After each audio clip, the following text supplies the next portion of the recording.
All right. I'm going to call this meeting of the City of Eureka Transportation Safety Commission to order. And since it's our first meeting of the year, I'd like to read our land acknowledgement just as a reminder. The land of Eureka rests on what is known in the Wiyot language as Jar Ojiji. Past actions by local, state, and federal governments remove the Wiyot and other indigenous peoples from the land and threaten to destroy their cultural practices. The City of Eureka acknowledges the Wiyot community, their elders, both past and present, as well as future generations. This acknowledgement demonstrates the city's commitment to dismantle the ongoing legacies of settler colonialism. Now we'll do a call to order.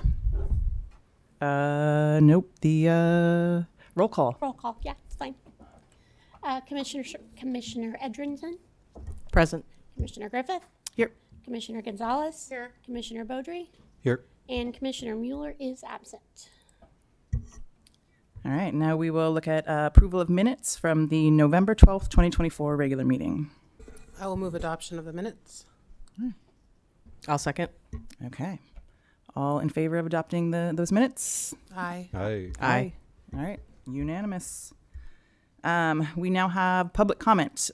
This section provides the public an opportunity to address the commission on any subject not appearing on the agenda. Pursuant to the Brown Act, the Transportation Safety Commission cannot take action on any item that does not appear on the agenda.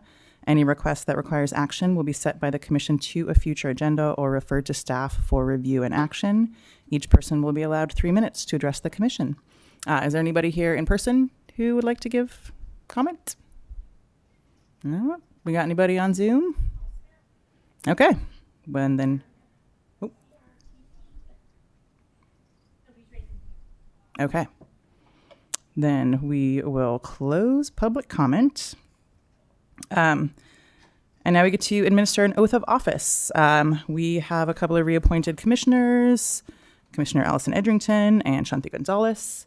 And we can I was told we could do your oath of office simultaneously. Excellent. And let me see if I can have it. I don't actually have a physical. Wait, other one. Can I swap? Wrong name.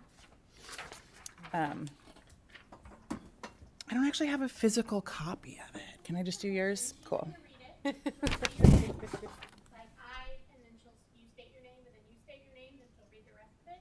When she's done, say, I approve, or I affirm, or I agree, and then you guys sign your Right. So they don't actually have to say all the words. Okay. Great. Okay. Please state your names. Shanthi Gonzalez. Allison Edrington.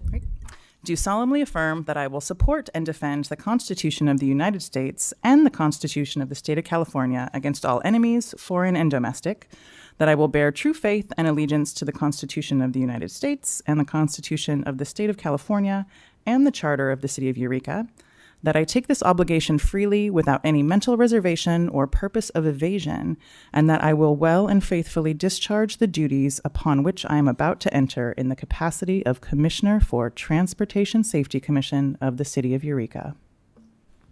I agree. All right, fantastic. You're in. I need a pen. Oh, yeah. And now we have to do election of committee chair, applications, recommendations for positions. And I don't know if Jessica, if you have how this usually goes down. Generally, somebody nominates the sitting chair if they've agreed that they still want to do that, and it's lots of times easier to do that in one. Like I nominate Carolyn for the chair and Allison for the co-chair or vice chair. However that works, we can do it all in one vote. If you guys are in agreement, basically. And right now, I'm the chair and you are the vice chair, right, Philip? It can go that way too. Somebody can just say, Yeah. status quo, we want to leave it. So Well, I'm interested to know if anyone else is interested in serving. So I don't know if anyone else wants to share. Not Philip. I have plenty on my plate at the moment, so thank you. And I'm happy to keep doing it. I'm also happy to share the power and responsibility of the chair. Philip, are you happy being vice chair? You make it very easy as you are regularly in attendance, but I'm very happy doing it and I'm happy to pass it around. It's a great experience for anybody.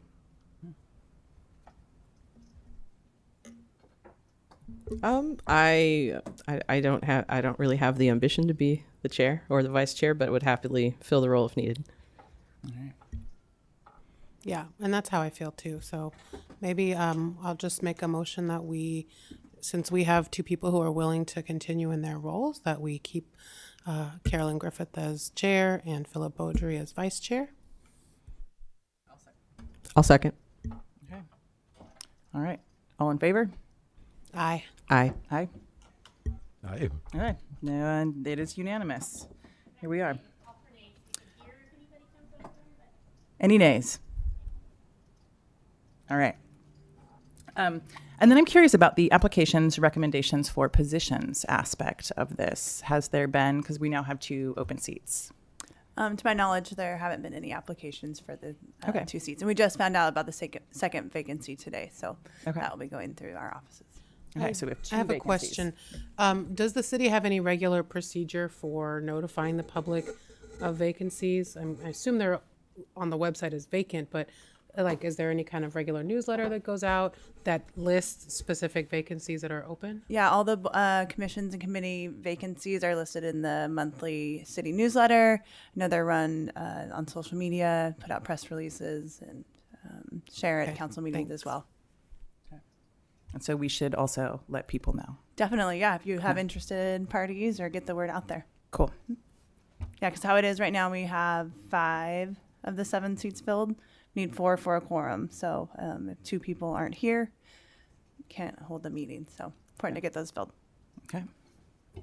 Great. Then we will move on to, well, we have no old business and we also have no new business, but we have a number of reports. So we'll move on to that. The first one is update on the status of the parking permit pilot program. Good afternoon. An update for the employee parking permit and just the parking permit in general. The city of Eureka has been actively improving parking in Old Town and downtown following the completion of the 2022 parking study. Since 2023, we've implemented several strategies to enhance the parking experience, including marking on-street parking spaces for clarity, adjusting parking time zones, additionally, increasing parking fees in paid lots to fund necessary maintenance such as sealing and line striping. In 2024, we resumed parking enforcement with a full-time parking enforcement officer and began researching app-based parking payment options.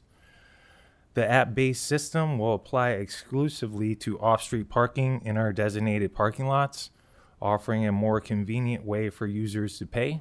As part of this rollout, all parking lots will be updated with new signage designed to better explain the program and guide users on how to operate the software. Parking enforcement will also share detailed information on the city webpage and social media as we approach the launch of the new system.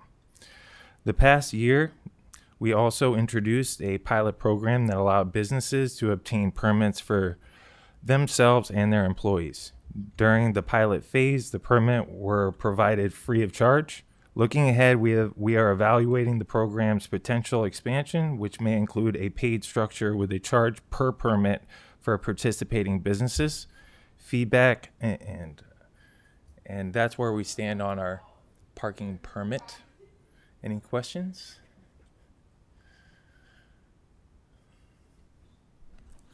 Do you all have a sense of what the uptake, what the interest has been so far from the companies that have sought the free interim permit? And do you know what I'm sorry if you said this and I just missed it, but do you know what the charge is going to be going forward? So we have, the program was very highly utilized, especially in some areas where there are larger business. There was some larger companies that definitely wanted to partake in it more and pick up the permits for their folks. Where they have a large concentration of people needing parking. So the program was definitely, you know, in its free capacity, was definitely well utilized. We think that going forward, we haven't set a fee for it, but we're trying to hit a level that will benefit the businesses and the employees. You know, so that it'll encourage them to participate, give them a break, so to speak, and try to support businesses down there in the Old Town core, while also, you know, continuing to help us be able to maintain those facilities. And this is different from the residential parking permit pilot program. Okay. Yeah, there's a process that businesses can go through to apply for it for their employees. You know, that's very much tied to the businesses versus the residential parking permit program, which is, yeah, different. I noticed a few weeks ago when it was really raining that the city lot right next to Jack's and like between Jack's and the chocolate shop was like kind of carved up with those giant concrete barrier things. Was that simply because of the kind of uneven terrain in that lot and the giant puddles, or was there a reason for that lot to be sort of subdivided like that and blocked off? Yeah, so that's a city-owned lot down there, and the intent with putting out those concrete barriers in the parking lot was to help lay out and designate the parking a little bit more clear, so it was more well-defined. Because with it just being open, people can kind of park wherever they want, and the intent was for the holiday season to try to, you know, when parking is at a premium down there and people use that lot the most, was to try to make it organized as possible so that there was a clear drive aisle. People won't be parking the drive aisle in and out, and then allow there to be some uniformity as far as like where people can, you know, it would make sense where you wanted to go park. And so it would just allow for more efficiency and use of the space. We'll comment on that. I saw it as well, and I thought it was a great initiative and put forth by city staff. So it was clear structure to me, and it was pretty obvious that you ought to park in a orderly fashion. So thank you. Well, that just made me think about the, you know, over the last couple of years, there's been a lot of talk about parking, and there was the other study happening and a lot of discussion about how to make parking in Old Town more efficient. Can you talk about how like all these various tests are overlapping each other? I know that at one point there was talk of doing more striping or like marking out the parking spaces, which I think a lot of that has happened in Old Town, but then also potentially having meters on those things as well. Is that something that's still like in play? Yeah, so all of that is in play. We've done, as Jay mentioned, the tick marks. We've done a lot of tick marking in the core of Old Town to try to delineate those parking spaces so that it, you know, it just, again, makes it more efficient to use. We are looking right now, we're focusing on the parking lots. We talked about the employee parking program, which is transitioning from being a pilot program into just a regular program. We're working on identifying what the cost for those permits will be. Coming along with that, though, is the actual setting up for, you know, having switching from what is currently a metered system where people put coins, you know, into the meter at a very, very reasonable rate to a system that is a little bit more easy to manage versus those are very expensive to deal with those meter heads, and it really just trying to move along with the times as far as how those are managed. So that's the next step. We're working with our parking enforcement group as well as engineering to try to identify like what's the best program that'll help us manage those lots as far as the infrastructure that goes in there to be able to pay and keep track of who's using it and how that's working. So there's we've been doing that for the last while now, working together on that. So that'll be the next step. And then we'll probably work on a pilot program when it comes to the actual meters on the street that would be for parallel parking throughout Old Town. Did that cover all your? Yeah, I think so. I think sometimes, you know, Shanthi and I were talking about this earlier, just like the accumulated knowledge that you get after paying attention to a lot of these things. And I think that that's one of the things that's been interesting to me is that just the way that things overlap. And when you talk about them like project by project, you don't always see that there is an overlap and that there's an overarching plan for things. So, yeah, thank you. Okay. Director Willer, we're putting together the parking permit program in the city lots. I was looking around HTA's website. Which certainly is a county operation and probably a subgroup of a county operation. I don't know it that well. Is there a business program for proffering rides to their employees? I don't see one, and it seems like that would complement the efforts or potentially abate impacts or provide options for folks who could be impacted by such actions.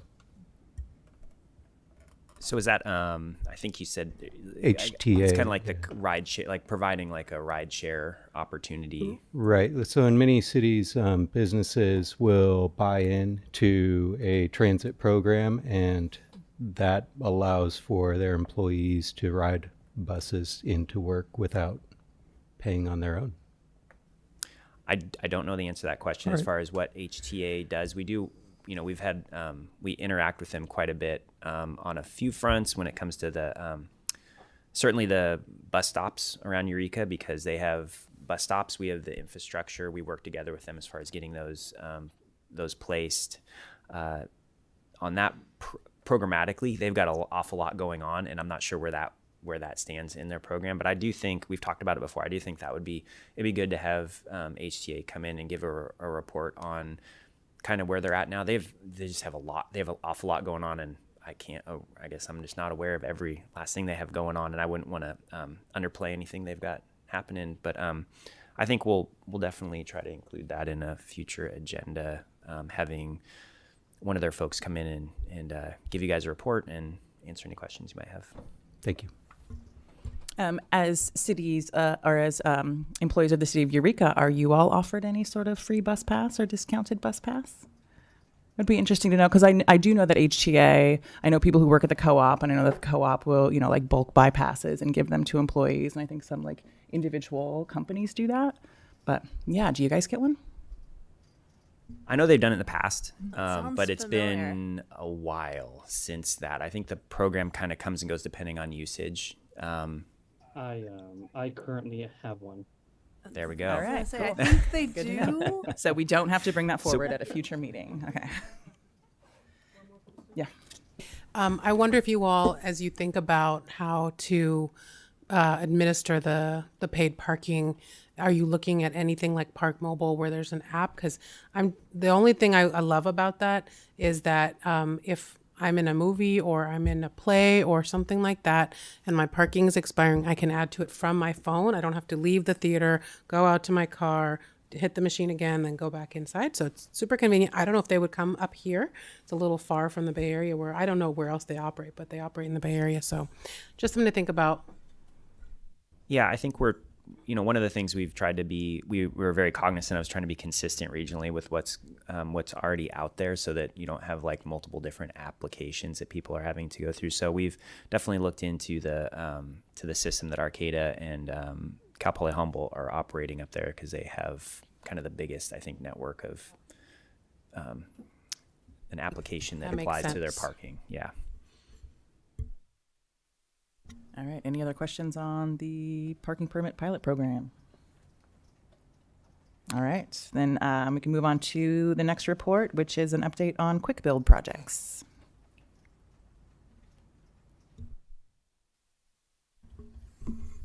Okay, the city of Eureka will be performing quick build or pop-up demonstrations at the following locations. M Street at A Street.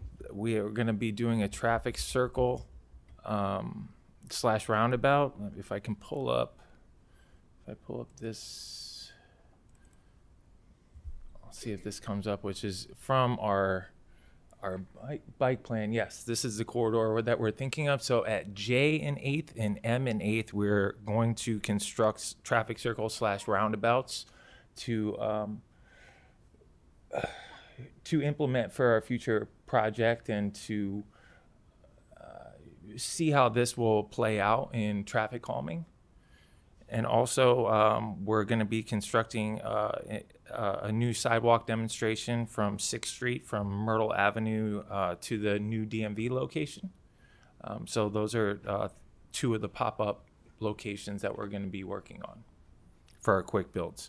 And the traffic circles on J and M streets were selected by reviewing the city's recently bike plan constructed. So that's where we lay with our quick build projects. Yeah, and I think, you know, the intent of looking at some of these opportunities that we have, trying to incorporate it into something that, well, you know, we've identified this as one of the higher priority corridors that was identified in the bike plan. So being able to implement some demonstration, quick build projects on that and see how they function. It was a good opportunity there. And then the other one that Jay mentioned, the sidewalk, with the increase, you know, as he mentioned, the DMV going in there and trying to give some opportunity. There's some feedback we got in a couple different ways about, you know, it's difficult to get down there sidewalk wise, all the way from where the sidewalk network would be, you know, they're at Y and 6th, or 6th and West, 6th and V. It's on a street in Eureka. Yeah, I think 6th and V. From that point forward, there's not a lot of sidewalk along there, and to identify kind of to set aside, it'd be pretty easy to do that, and it's a need, and something that we think we can manage, but it'll be a challenge on that one for sure. So that's a little bit more on the background of why we're going down the road on those two opportunities, but those are just our first foray into these, and certainly not our last. So we're just that's kind of where we're thinking of starting. We're working on the layouts right now as far as design goes, and so that we can buy the equipment and be able to go install that and see how they function. Just a question, you know, you said that one's going to be more challenging. Can you talk a little bit about what makes a sidewalk installation project more or less challenging? That location is further away from like the core of where there are like residential eyes on it. So oftentimes we get with our traffic control devices, they get thrown in the wetlands or moved around. So easier to manage from the standpoint of having staff go out there and have to move delineators or cones or, you know, whatever piece of equipment that might need to be moved in order to, you know, what's going to define our sidewalk area there, which we're still working out, but just understanding kind of the area that's in there, generally speaking. Do we have an idea of what the quick build materials are? What quick build materials are being looked at, and what kind of implementation we may see for both the traffic circles and the sidewalk? I'll let Jay speak to the materials, and we are still working on that. But when you asked about the implementation, you mean the schedule? Okay. As for the material, for the sidewalk, we're thinking some hardscape delineators where we can kind of we can glue them down and then come back with a device that can take them up. That would be an easy access. And for the traffic circles, you can do wheel stops or waddles and kind of do that direction with some delineators, some upright, you know, delineators to kind of give that visual effect of the traffic circle. And with the wheel stops, that would, you know, pretty much stop anybody from going through. So those are pretty much the materials that we'll be using on that, with some paint as well. Paint on the ground is one of the main types of materials that you use for a quick build, because you can paint right back over it. So, and I think we're anticipating with all of these, there's a lot of, you know, we're talking about kind of the things that go to build that, you know, that piece of infrastructure, but there's a lot of signage that goes along with them as well, because you're putting something new in the roadway. Like the traffic circles, they kind of go in the middle of the intersection. So it's like right in the middle of what in the past would be like the vehicular travel way. So there'll be a lot of signage and flags and, you know, really trying to draw attention to what's being installed there so that it's not a surprise. There's a new there's a new roundabout at Jacoby Creek, and I've seen 3 different times where people have just driven through the middle of it. So it's not going to, may not stop everybody, but try to make it as visible as possible. And schedule wise, we're just trying to keep moving ahead. We don't have a deadline set, but I don't see why we wouldn't be looking at in the next 2 to 3 months to get these installed out there. So in terms of the traffic circles, is there a plan in place to notify nearby residents about the changes and what the intent is and the duration of the experiment? Yeah, anytime we would do something like this, I'd say we send out notifications. I think in this case even more so because we are changing.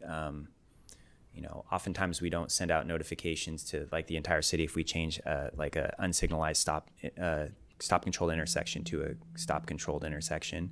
But in this case, I think we would definitely, because it's not going to look like a permanent feature. So I think, yeah, having notification, we'll certainly do outreach with them and give them our typical outreach, like when it's going to be installed, kind of the duration of installation, how long it's going to be out there for, who to contact if they have questions, that sort of thing.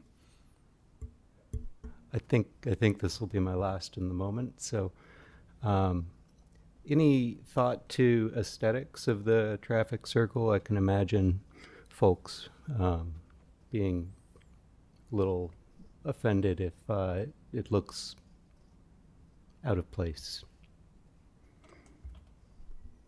That's a tough one. Given the quick build materials, it's going to look I think there's going to be a lot of orange tones to it, for the high visibility, which a lot of people aren't going to find that aesthetically pleasing.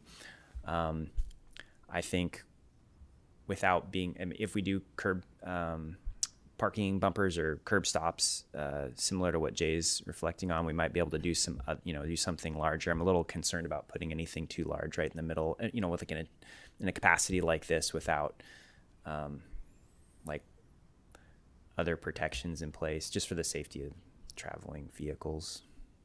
Yeah. Typically, you'll see white delineators with the yellow wheel stops painted. You can do striped on the wheel stops to draw attention to it. I've seen black and white wheel stops. I've seen armadillos used. So you'll have the white delineators and whatever style reflective material, not really reflective, but orange or yellow material that you're going to use on the wheel stops that will highlight what's approaching.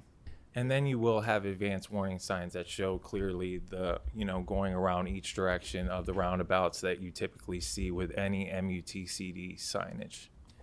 And I think we can, in other quick builds, we're talking about the traffic circles here in particular, but I think when it comes to like the neighborhood beautification style where you're blocking off one lane at an intersection to try to discourage through traffic, those, planters with vegetation, those are things we would certainly want to entertain with the neighborhoods to, so we could maintain that aesthetic. I think in this case, it's certainly a little bit more of like a traffic control thing to start with. Yeah. 2 things. I don't really understand what a quick build sidewalk means. So maybe you could just say a little bit more about how that's different from a regular concrete sidewalk. And then my other question is just, what are your guys' metrics of success? So that, like, if in a year, if you decide this worked, what does that mean? Like, what will have happened to say that this works? We want to make this permanent infrastructure of the city. A quick build sidewalk is going to consist of not concrete and a curb. So it's going to be either cones that are going to have a line on one side that will indicate the back of the curb, and then you'll have your delineators or cones on the front side, whether it be a 6-foot sidewalk or a 12-foot sidewalk, so you can visually see an area where you're walking that's not in the road. So But there's you going to could be still no be walking in mud or something. No, you'll be walking in the roadway where the will be constructed. Okay. So like in the parking lane, in this case, there's parking, there's no sidewalk. It just goes, the edge of the roadway is just a curb that goes into vegetation, into the private property. But the parking lane there it's paved asphalt. So we'd be delineating a generous portion of that parking aisle, maybe 8 feet, depending 8 or more feet of set aside area there that you could walk through. So more or less that whole area will be temporarily taking that parking away. There's no use for it there currently. So then transitioning that into an area for that somebody could walk on, because right now I think it just people walk on it anyway without having any separation. Yeah. And to get to your last question, which is a good one. Part of doing these quick build projects is and notifications, and I think making sure that we have a way to get feedback so that we can take that feedback and we can learn from it. And for example, when we did work here on 6th Street where they did the lane reduction with we had a survey out during that time. So I anticipate us doing something along those lines, maybe not as much as having like a web-based survey up there. Maybe that'll be the case, but somewhere we can get feedback through, because it's one thing for us to go out there and make observations, track usage, that sort of thing, but it's another thing to get the feedback from the community on how it's being operated or how it works.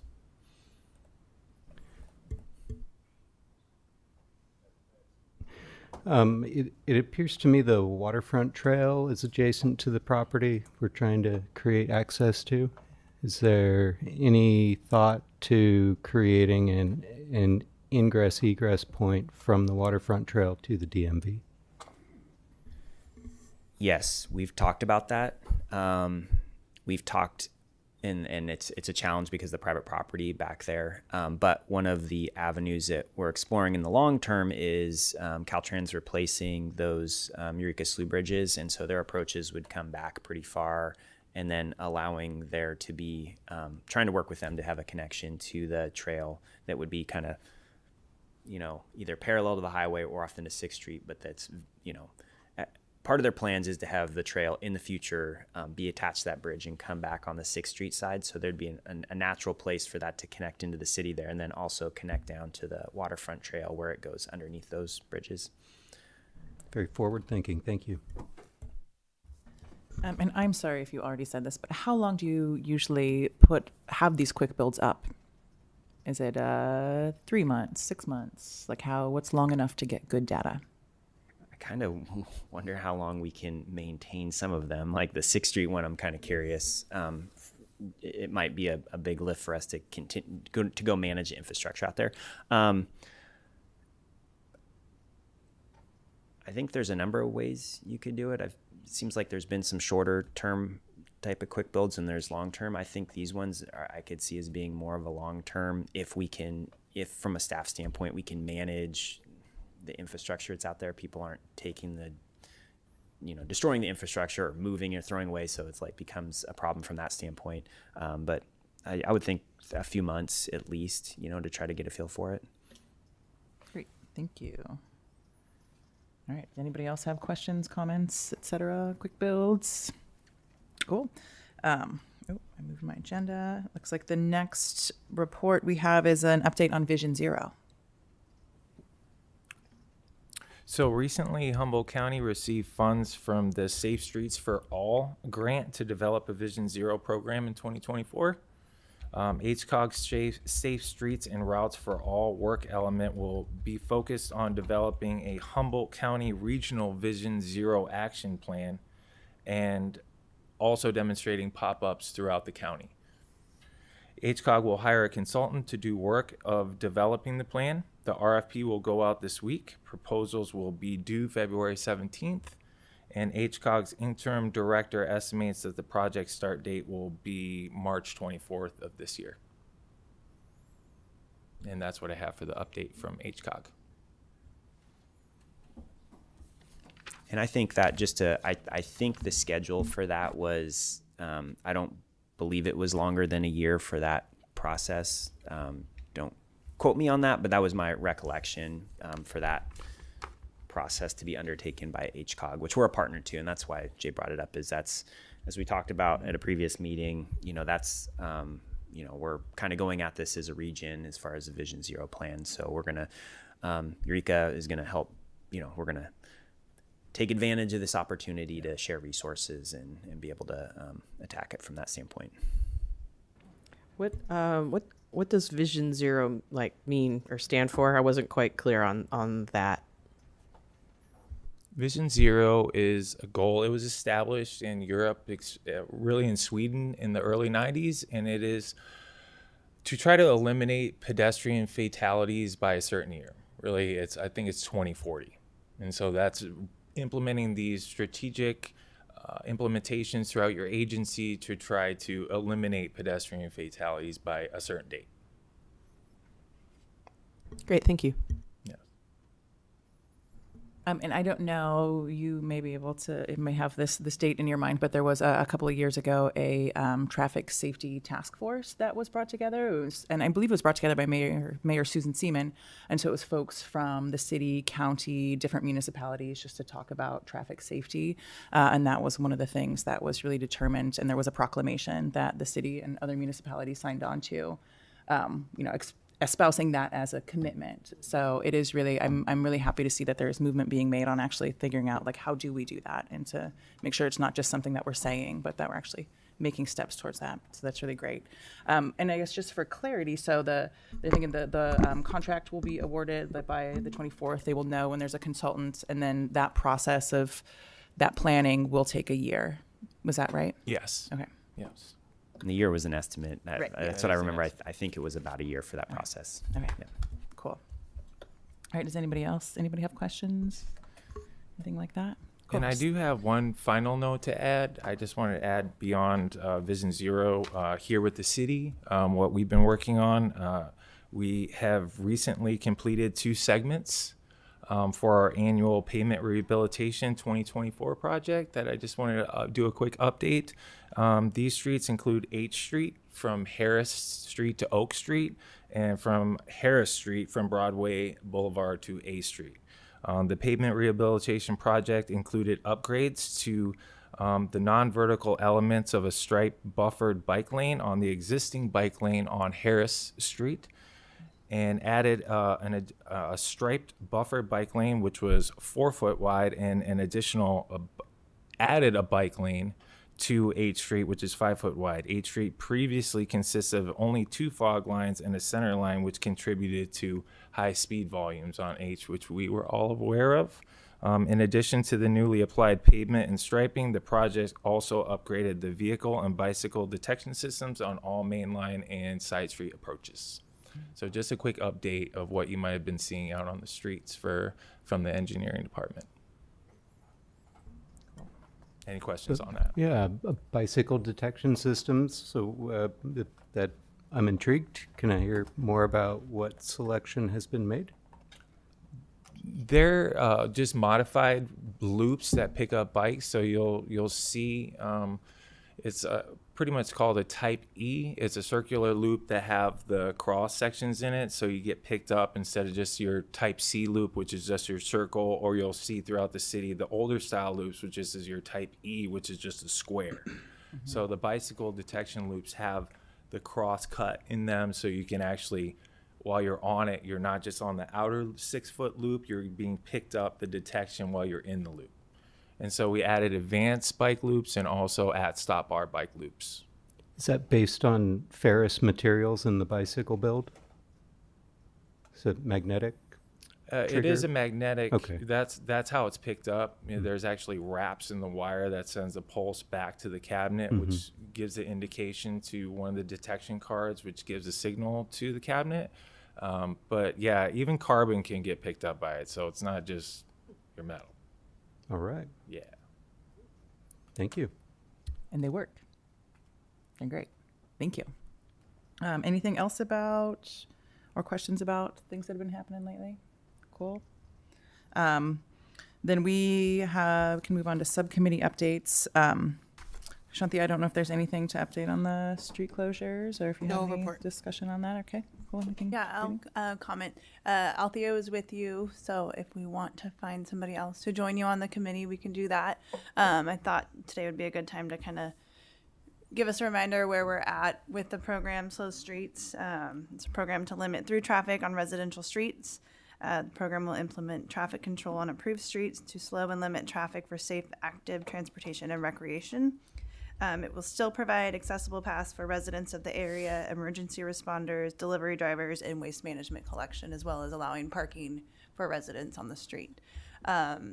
Through a pretty stringent process, Cedar Street between California and A was identified as the pilot street. Over the last year, we sent out mailers to some block and a half radius to all the nearby residents. We invited them to come to the TSC in July. It's been on our website for any other neighborhood to nominate their own neighbor or street as a slow street. We haven't had any people apply as of this time. But we do want to continue moving forward. We have a petition ready to go. So if somebody wants to join Shanthi and we can start going to that neighborhood, we have to get 50% plus one approval, and then we can move forward and start the pilot program and really get it going. And then maybe others will get interested in applying for their neighborhoods. Do you have any idea about how many people live on that section of the street? It's mostly a large apartment complex. I would guess maybe 30 people, I think, is who we'd This probably was have on to- Cedar? Yes. Okay, I wasn't able to go when you guys did the door knocking because I was sick or something. But what is the proposed next potential site for slow streets that needs to be door knocked and get neighbor Next approval? is just really just the petition, going door to door and getting the residents to agree and, want to, whether it's blockades or planter boxes, just something that emergency services still have to get by, just something to slow traffic and invite community members to play basketball in the street or do whatever. Yeah, so next step is really just the petition, and then once we get that approval, we can implement. Okay. All right, and then next is the Transportation Safety Action Plan Subcommittee, but we are on hold until there's a Vision Zero plan, right? I believe so. Okay. And sorry to jump back, but we've had the neighborhood street closure.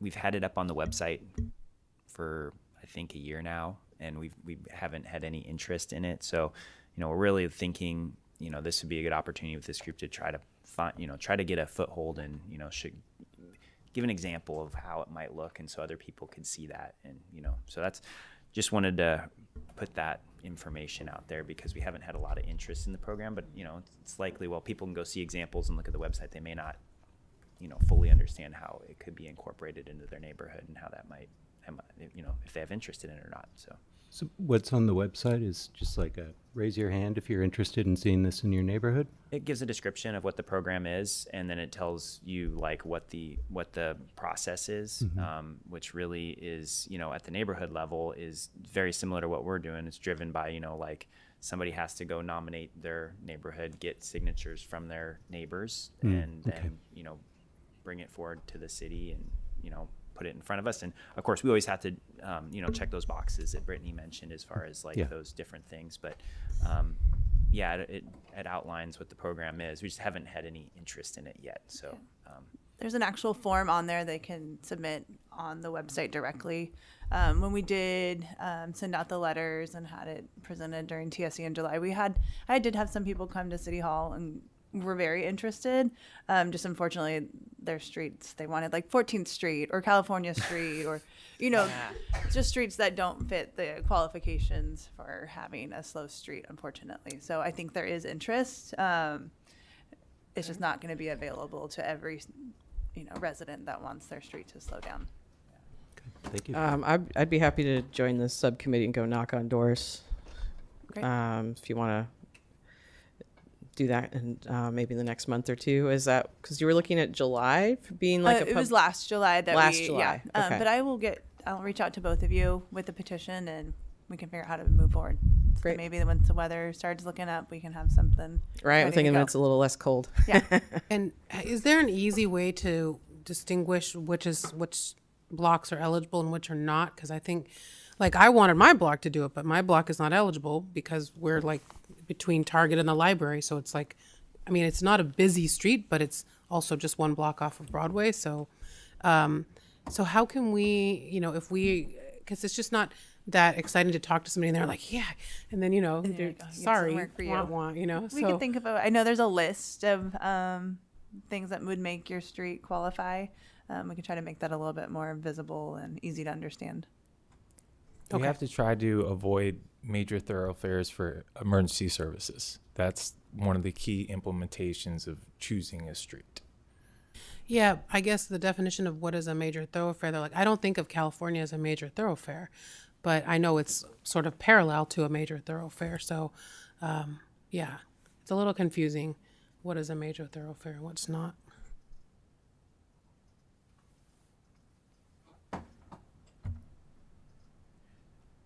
Yeah, we'll do some work on that. All right. And thank you, Allison, for stepping up, and I'll be reaching out to you guys. Cool.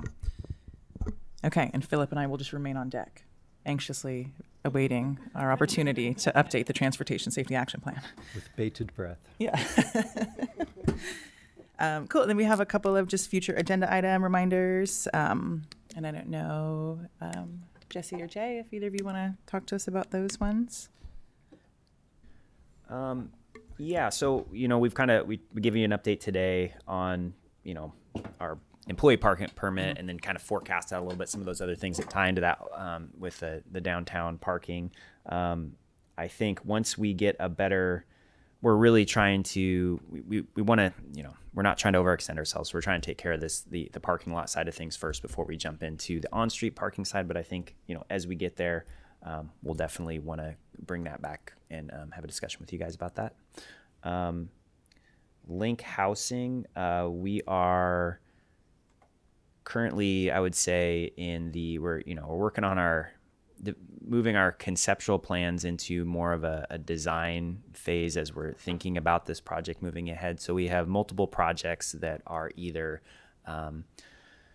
what the program called Sustainable Transportation Infrastructure, or there was a transit-related element. So we have some trails like Cooper Gulch. There's some trail improvements there. There's trail connection from L Street to M Street, kind of north of around, we'll say 15th-ish. There is a bicycle boulevard on G Street. So there's just a few of these projects that are coming along, and I think we're not quite to the point to bring those back and show you something, because we're still trying to create. We're trying to figure out what's going into the project all together. So we'll definitely want to bring that back and share what's going on there with you, as well as the transit side of things there too. There's a number of improvements along bus stops throughout the city that are going to be really nice, and so we'll want to bring those back. But we need a little more time to get those developed. So, but we are working on them. And I guess based on some things that came up today, it reminded me, because I think you mentioned it would be, possibly getting somebody from HTA to come in and do a presentation. I feel like we used to get somebody regularly from HCOG too, who would come in and just kind of talk about what they're working on. It was always Stevie, and I don't think Stevie works there anymore, but I mean, that would be an interesting thing to have them come in again. Yeah, certainly. I think that'd be a good idea. Because they do have a number of things that are going on, regionally that definitely affect Eureka. Mm-hmm. Cool. Does anybody else have anything that they, last things they want to chat about, transportation safety wise? Yeah? All done. Okay. Okay, great. Well, then how do y'all feel about adjourning until February?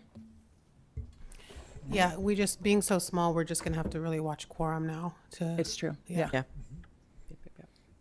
Okay, so we'll all go out and talk to people about joining the Transportation Safety Commission. Cool. All right, a meeting adjourned. Thanks, Thank you, everyone. everybody.